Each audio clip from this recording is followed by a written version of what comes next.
Sa ibang balita ay naprobahan na sa ikatlo at pinal na pagbasa ang House Bill 11357 na layong pababain ng premium contribution rate ng mga miyembro ng PhilHealth. Pumabor dito ang 171 mambabatas. May 3 hindi pabor habang wala namang nag-abstain.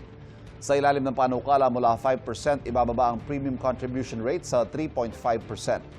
Hindi na rin pagbabayarin ng kontribusyon ng mga overseas Filipino worker dahil tig 50% ang sasaluhin ng national government at kanilang employer. May nauna nang ipinasa ang Senado na kaparehong panukala. Pag-iisahin ng Bicameral Conference Committee ang dalawang bersyon bago papipirmahan sa Pangulo para maisabatas.